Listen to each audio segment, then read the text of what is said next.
Doctor সাহেব আসসালামু আলাইকুম। ওয়ালাইকুম সালাম। ভাই, মানুষ নামাজের সময় যে মোবাইল সামনে রাখে দেখে ঠিক?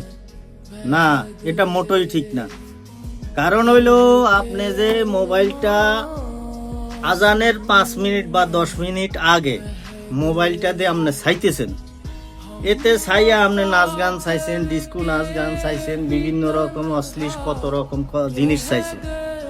চাওয়ার পরে আপনি দৌড়াদৌড়ি যাই মসজিদে হাঁদাইছেন, হাঁদাইয়া আপনি মোবাইলটা হুজুরে তাকবীর দেওয়ার সাথে সাথে আপনি মোবাইলটা আপনি সিজদার সামনে রাখলেন, রাইখে আপনি নামাজে দাঁড়াই গেলেন। এখন যখন সেজদাটা দিছে তখন মোবাইলটা আপনার কোয়ালের মাইন্দে লাগছে। এখন কি সেজদা কি আল্লাহর কাছে দিলেন না মোবাইলও দিলেন, আপনি বিবেচনা করি চান। আমার মনে হয় আপনি মোবাইলটা সামনে রাখা ঠিক হবে না। কারণ হইলো এতে আপনার নামাজের অনেক ক্ষতি হয়।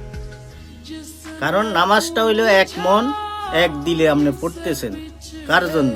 আল্লাহকে রাজি খুশির জন্য। এখন তো দেখা গেছে আপনি মোবাইল রে রাজি খুশি করলেন, আপনি নিজেও তো দিশ করে হারলেন না। কিরে মোবাইলে তো একটু আগে ছাই এলাম, এটা অনেকই অন্ত, এটা আমার মনে মনে জপতেছি।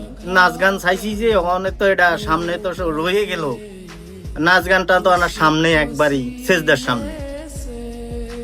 এখন আপনি বিবেচনা করেন কি আপনার নামাজটা কি হইব না না হইব, আপনি নিজে বিবেচনা করেন। আপনি যদি আমারে মনে কোনো প্রশ্ন করেন, আপনি এই মোবাইলে এই নাম্বারে আমাকে কল করবেন, আমি আপনার উত্তর দিব।